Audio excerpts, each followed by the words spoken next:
በስመ አብ ወወልድ ወመንፈስ ቅዱስ አህዱ አምላክ አሜን። የዕለቱ ስንክሳር ሐምሌ 11 አንድ አምላክ በሆነ በአብ በወልድ በመንፈስ ቅዱስ ስም ሐምሌ 11 በዚህች ቀን መርባስ የሚባል አገር ሰዎች የሆኑ ቅዱሳን ዮሐንስና የአባቱ ወንድም ልጅ ስምዖን በሰማዕትነት ሞቱ። የዚህ ቅዱስ ዮሐንስ እናቱ መካን ነበረች። አባቱም ልጅን ይሰጠው ዘንድ ክብር ይግባውና እግዚአብሔርን ይለምነው ነበር። ከዚህም በኋላ ልጁን በሕይወቱ ዘመን ሁሉ ለእግዚአብሔር አገልጋይ ሊያደርገው ተሳለ። መጥምቁ ዮሐንስም እግዚአብሔር ልጅን እንደሚሰጠው በራእይ ተገልጦ ነገረው።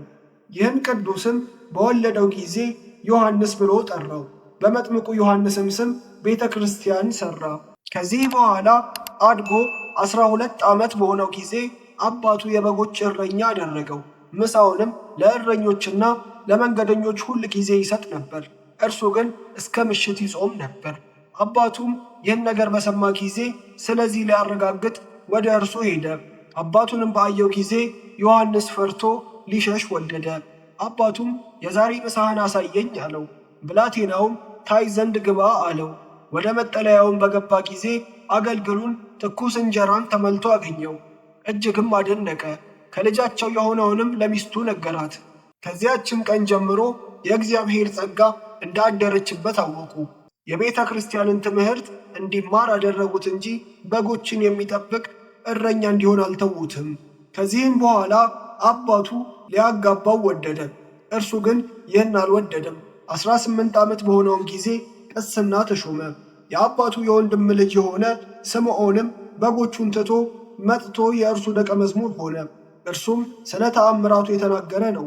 እግዚአብሔር በእጆቹ ላይ ድንቆችንና ተአምራቶችን ገልጧልና ደዌ ያለባቸውንም ሁሉ ያመጧቸው ነበር። እርሱም በዘይቱ ላይ ይጸልይና ይቀባቸው ነበር። ወዲያውኑም ከደዌያቸው ይድኑ ነበር። እርሱም ወደ እርሱ የሚመጡትን ከኃጢአት ይርቁ ዘንድ ያስተምራቸው ነበር። ይመክራቸውና ይገሥጻቸውም ነበር። ተአምራቱም የማይቆጠር ብዙ ነው። ከተአምራቱም አንዱ ይህ ነው። በአንዲት ዕለት አንድ የንጉሥ ጭፍራ አንዲት መበለት የተሸከመችውን ገብስ ቀምቶ ለፈረሱ አበላት። ያቺን መበለት በዚህ ቅዱስ ዘንድ ከሰሰችው። ቅዱስ ዮሐንስም ረገመው። ያን ጊዜም ፈረሱ ሞተች። ዳግመኛም የንጉሥ የጭፍራ አለቃ ግብር ሊሰበስብ መጣ። አንድ ዓይኑ የታወረች አንድ አገልጋይም ነበረው። ከእርሱም ተባርኮ ወዲያውኑም የታወረች ዓይኑ ተገለጠች። በእርሷም ደህና አድርጎ አየ። ይህም ቅዱስ የሰዎችን ሥራቸውን በግልጽ ያይ ነበር። ስለ ኃጢአታቸውም ንስሐ ይገቡ ዘንድ ይገሥጻቸው ነበር። ዜናውም በንጉሥ ማርያኖስ ዘንድ ተሰማ። ለእርሱም አንዲት ሴት ልጅ ብቻ ነበረችው። ወደ ሆዷም ከይሲ ገብቶ ለሞት ተቃረበች። ከዚህም በኋላ ያድኗት ዘንድ ገንዘቡን ለባለመድኃኒቶች ሰጠ። ነገር ግን አልተቻላቸውም። ከዚህም በኋላ የጭፍራ አለቃው የባሪያውን ዓይን እንዳዳነ የቅዱስ ዮሐንስን ዜና ነገረው። ንጉሡም ጭፍራ ልኮ ወደ እርሱ ሊያስመጣው ወደደ። ቅዱስ ዮሐንስም በመንፈስ አወቀ። እርሱ ግን የመንገዱን ድካምና ባህሩን ይፈራ ነበር። ያን ጊዜም ደመና መጥታ ነጠቀችው። ሰርመናስ ከሚባል አገርም ወደ አንጾኪያ ከተማ አደረሰችው። በንጉሡም አልጋ ላይ አቆመችው። ንጉሡም ደነገጠ። ቅዱስ ዮሐንስም ወደዚህ ወደ አንተ ልታስመጣኝ የተመኘኸው ምስኪን ሰው እኔ ነኝ ብሎ ነገረው። አሁንም ልጅህን አምጣት አለው። ልጁንም አመጣ። በላዩም በጸለየ ጊዜ ከይሲው ሳያማት ከሆዷ ወጣ። ንጉሡም ከቤተ መንግሥቱ ሰዎች ሁሉ ጋር ከእርሱ ተባረከ፣ እጅግም አደነቁ። ለሚፈሩት ይህን ጸጋ የሚሰጥ የተመሰገነ እግዚአብሔርንም አመሰገኑት። እጅ መንሻውንም ብዙ ገንዘብ አቀረበለት። እርሱ ግን ምንም አልወሰደም። ንጉሡም በእርሱ ዘንድ ሊያኖረው ወደደ። ቅዱሱ ግን አልወደደም። ንጉሡም እንዳይሄድበት ቀሚሱን ያዘ። ያን ጊዜም ንጉሡ ቀሚሱን እንደያዘ ደመና ነጥቆ ወሰደው። ቀሚሱም ተቆርጦ በንጉሥ እጅ ላይ ቀረ። ቅዱስ ዮሐንስም በዚያች ሰዓት ወደ አገሩ ደረሰ። ንጉሡም ቤተ ክርስቲያን ሰርቶ የቀሚሱን ቁራጭ በውስጧ አኖረ። ቤተ ክርስቲያኒቱም እስከ ዛሬ ድረስ የፊቃር ቤተ ክርስቲያን ተባለች። የቁርባን ቅዳሴ በሚቀደስ ጊዜም ሥጋውንና ደሙን መቀበል የሚገባቸውንና የማይገባቸውን ጻድቃንና ኃጥአንን ያያቸዋል። ከሃዲው ዲዮቅልጥያኖስ የጣዖትን አምልኮ ባቆመ ጊዜ ለአባቱ ወንድም ልጅ ለስምዖንም ይህን አስረድቶት ወደ እስክንድርያ ከተማ ሄዱ። በመኮንኑ ፊትም ቆመው ክብር ይግባውና በጌታችን በኢየሱስ ክርስቶስ ታመኑ። ጽኑ የሆነ ሥቃይም አሰቃያቸው። ከዚህም በኋላ ራሶቻቸውን በሰይፍ አስቆረጣቸው። የሰማዕትነት አክሊልንም ተቀበሉ። ከሥጋቸውም ድንቆችና ተአምራት ተገለጡ። ለበሽተኞችም ታላቅ ፈውስ ተገኘ። ለእግዚአብሔር ምስጋና ይሁን። እኛንም በቅዱሳን ሰማዕታት ጸሎት ይማረን፣ በረከታቸውም ትድረሰን ለዘላለሙ አሜን። ዳግመኛም በዚህች ቀን በአስቄጥስ ገዳም የነበረ ቅዱስ አባት ኢሳይያስ መታሰቢያው ነው። በረከቱ ከእኛ ጋር ትኑር ለዘላለሙ አሜን። ዳግመኛም በዚህች ቀን ለአባቶች ሊቃነ ጳጳሳት 78ኛ የሆነ የእስክንድርያ ሊቀ ጳጳሳት አባ ገብርኤል አረፈ። የዚህ ቅዱስ ወላጆች በእግዚአብሔር ሕግ የጸኑ ደጋጎች፣ ፈቃዱንና ትእዛዙንም የሚፈጽሙ ነበሩ። ይህንንም ቅዱስ በወለዱት ጊዜ በፈሪሃ እግዚአብሔር አሳደጉት። በአንዲት ዕለትም ቅዱሳን መነኮሳት ወደ እርሱ መጡ። ከውስጣቸውም መልካም ገድል ያለው አንድ አረጋዊ ነበረ። እርሱም ብዙዎች ኤጲስቆጶሳት ሕፃኑን ከበው እጃቸውን እንደሚጭኑበት እንደሚባርኩትና ይሁን ይገባዋል እንደሚሉ ራእይን አየ። ሽማግሌውም ይህን ራእይ ባየ ጊዜ ሕፃኑ ታላቅ እንደሚሆን አሰበ። ለአባቱም ይህን ሕፃን አስተምረው ለብዙዎች ሕዝቦች አለቃ ይሆን ዘንድ አለውና አለው። አባቱም ሰምቶ እግዚአብሔርን አመሰገነው። ከዚህ ሕፃን ምን ይደረግ ይሆን አለ።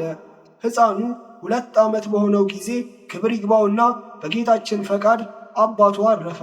ብህና በሚባል አገርም ገድሉ የተደነቀ የቤተ ክርስቲያን መጻሕፍትን ብሉያትንና ሐዲሳትንም የሚያውቅ የእናቱ ወንድም ስሙ ጴጥሮስ የሚባል ኤጲስቆጶስ ነበረ።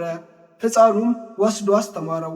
ከተሰጠውም ጸጋና ከእውቀቱ የተነሳ ያዩት ሁሉ ያደንቁ ነበር። ዲቁናም ተሾመ። 12 ዓመትም በሆነው ጊዜ የምንኩስናን ልብስ ሊለብስ ወደደ። ይህንም ኃላፊውን ዓለም ናቀ። ኤጲስቆጶሱ አባ ጴጥሮስም በገድል ተጸምዶ ለሚኖር ለቀሲስ አባ ጴጥሮስ ሰጠው። እርሱም በጥቂት ቀኖች የምንኩስናን ገድል አስተማረው። ከእርሱም ብዙ ትሩፋቶች ታዩ። ከዚህም በኋላ መምህሩ ቀሲስ አባ ጴጥሮስ ባረፈ ጊዜ ከዚያ ተነስቶ ወደ አባ እንጦንስ ገዳም ሄደ። በዚያም በጾምና በጸሎት በስግደት በመትጋት እየተጋደለ ያለማቋረጥ ብዙ ዘመናት ኖረ። ከዚህም በኋላ ወደ አስቄጥስ ገዳም ወደ አባ መቃርስ ደብር ሄደ። በደብረ ማርስ ባለች በእመቤታችን ቅድስት ድንግል ማርያም ቤተ ክርስቲያን አበምኔት አደረጉት። ሕንፃዋንም አደሰ። ከዚህም በኋላ ወደ ኢየሩሳሌም ሄዶ ከቅዱሳት መካናት ተባረከ። በዚያም በቅድስት ትንሣኤ በተሰየመች ቤተ ክርስቲያን በጳጳሱ በአባ ሚካኤል እጅ ቅስና ተሾመ። ከዚያም ወደ ምስር አገር ተመልሶ በማዕልቃ ባለች በእመቤታችን ማርያም ቤተ ክርስቲያን ቅዱሳት መጻሕፍትን እየጻፈ ተቀመጠ። በዚያም ወራት ሊቀ ጳጳሳቱ አባ ቄርሎስ አረፈ። የወንጌላዊው የማርቆስ መንበርም ያለ ሊቀ ጳጳሳት ነበር። ስለዚህም ኤጲስቆጶሳት፣ የሀገር ሽማግሌዎችና ሕዝቡ ሁሉ ተሰብስበው ይሾሙት ዘንድ በአንድ ምክር ተስማሙ። ሰይጣን ግን ክፉዎች ሰዎችን አነሳስቶ ተቃወሙት፣ ሹመቱንም አልፈቀዱም። ነገር ግን መንፈሳዊ አባት የነበረውን የክሊል ልጅ አባ አትናቴዎስን ሾሙት። እርሱም መንጋውን በበጎ አጠባበቅ ጠበቀ። እርሱም ባረፈ ጊዜ ኤጲስቆጶሳትና የሕዝብ አለቆች ዳግመኛ ተሰበሰቡና በእጃቸው ጽፈው አባ ገብርኤል እንዲሾም ፈቀዱ። ሁለተኛም በሕዝቡ መካከል ሁከት ተነሳ። ከሌሎችም ጋር ዕጣ ያጣጥሉት ዘንድ ተስማሙ። ስሞቻቸውንም ጽፈው በመንበሩ ላይ አሉ። በላዩም እየጸለዩና እየቀደሱ 3 ቀኖች ሰነበቱ። ከዚህም በኋላ ታናሽ ብላቴና አምጥተው በውስጡ የአባ ዮሐንስ ስም ያለበትን ክርታስ አወጣላቸው። ያም አባ ዮሐንስ ተሾመ። ይህም አባ ገብርኤልን ግን ለማዕልቃ ቤተ ክርስቲያን ተከራካሪ አድርገው ሾሙት። በዚያ ወራትም በግብፅ ቤተ ክርስቲያን ላይ ችግር ሆኖ ነበር። ይህ አባ ገብርኤልም ወደ አባ እንጦስ ገዳም ሄዶ በጾምና በጸሎት በስግደትም በቀንና በሌሊት ሲጋደል ኖረ።